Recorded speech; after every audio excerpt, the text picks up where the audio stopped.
Welcome back to the channel, a space where we slow down, reflect, and uncover the timeless wisdom embedded in the teachings of the Buddha. I'm truly honored to have you join us today. If you've been walking this journey with us for a while, welcome back.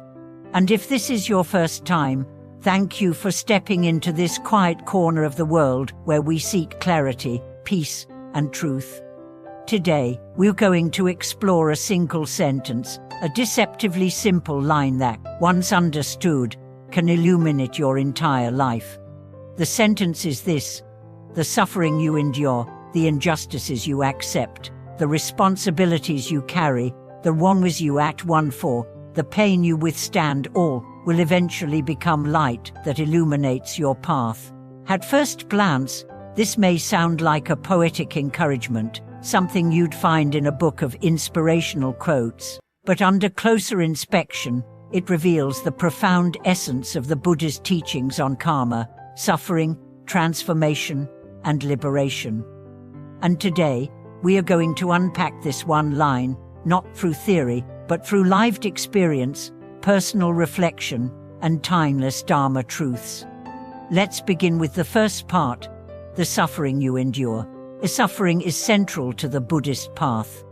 In fact, the Buddha's first noble truth is the recognition that life is filled with suffering: birth, aging, illness, death, separation from what we love, encounter with what we hate, not getting what we desire. All these are inevitable aspects of life. But what makes Buddhist wisdom so different is that it doesn't stop at naming suffering, it offers a path through and beyond it. You see, we often resist suffering.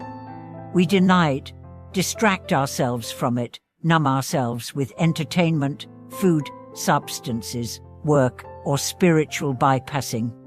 We pretend we are okay when we are not. But what if suffering wasn't the enemy?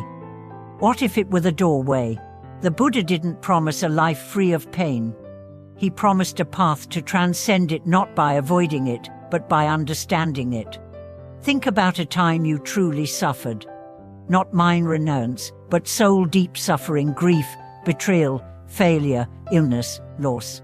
You likely felt overwhelmed, broken, stripped bare. And yet, in time, that suffering may have transformed you. You became softer, more compassionate, more aware. You saw things differently. You grew. That's the light that suffering leaves behind, not just healing, but awakening. Now let's look at the phrase, the injustices you accept. This doesn't mean we condone injustice or become passive in the face of wrong. Rather, it speaks to the grace of acceptance. In life, we will be wronged. People will misunderstand us, betray us, leave us, hurt us. Often, these events feel deeply unfair, but if we let every injustice fester into bitterness, we become imprisoned by resentment. The Buddha taught that clinging to anger is like holding a hot coal with the intent of throwing it at someone. It's your hand that gets burned. Acceptance doesn't mean weakness. It means the strength to let go, to move forward without dragging the past behind you. And this acceptance, when practiced deeply, becomes lightness. Not because what happened was okay, but because you choose to be free. The responsibilities you carry. How many of us feel crushed by responsibility for our families, our careers, our communities, the people who rely on us? It's so easy to become exhausted, bitter, and lost in the weight of what we must do. But responsibility, when embraced with mindfulness, becomes sacred.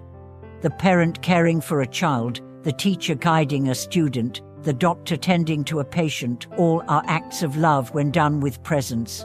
Carrying responsibility with awareness transforms burden into purpose. You're no longer just surviving your tasks, you're offering your life as service. That shift in attitude changes everything. Suddenly, your to-do list becomes a practice.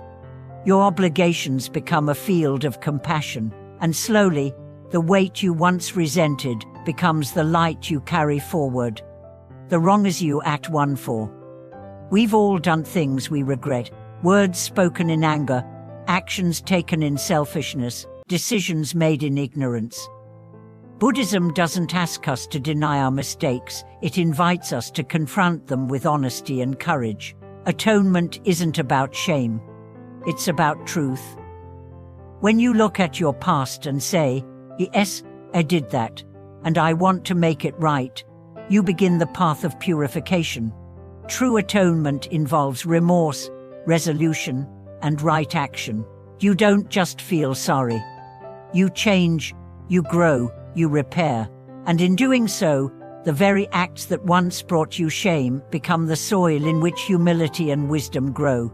The person who walks through their own darkness and emerges with compassion is one who carries real light, not just for themselves, but for others. Finally, the pain you withstand. Pain is a teacher few wish to meet, but all must face. Physical pain, emotional pain, spiritual pain, it strips us of illusion. It reveals what matters.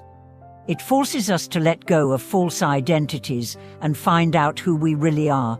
When pain is met with resistance, it crushes, but when met with presence, it transforms. There's a monk who once said, "The body can endure great pain. What makes it unbearable is the story we tell about it." This is true of all pain. The more we say, "This shouldn't be happening," the more we suffer.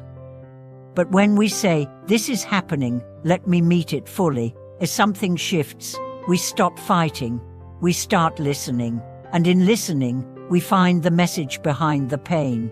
That message is often one of release, of truth, of grace. All these experiences, suffering, injustice, responsibility, atonement, pain, are not detours from your spiritual path. They are the path. They are the very tools through which awakening occurs. The light the sentence speaks of is not some magical glow. It is the light of awareness, born from walking through darkness with courage and honesty. This one sentence, then, is not just a comfort. It is a Dharma teaching. It tells us that everything we go through, if met with the right view and right effort, can become the fuel of enlightenment. Your wounds, if tended with mindfulness, become windows. Your scars, if held with compassion, become maps. Your mistakes, if met with responsibility, become your teachers. So the next time you feel light breaking, remember, this moment can be your making. You are not being punished. You are being shaped. The light you will one day offer the world is being forged in the fires you walk through now. This is why we say, cherish this sentence. Not because it is pretty, but because it is true. Hold it in your heart. Let it be a reminder when things feel dark. Let it remind you that everything you endure is not in vain. It is working in you, quietly, mysteriously, alchemical light, turning heaviness into light. Thank you for staying with us through this exploration. If this teaching touched something in you, please share it with someone who might need it. And let us know in the comments, what is your light? What have you endured that has now become your wisdom, your strength, your compassion? If you found this video meaningful, please consider liking, subscribing, and sharing it. Every time you engage, it helps spread the light further. And that's what this path is about, not just seeking light for ourselves, but becoming light for others. Thank you for watching this video. Until next time, walk gently, carry your experiences as sacred, and keep turning your pain into light.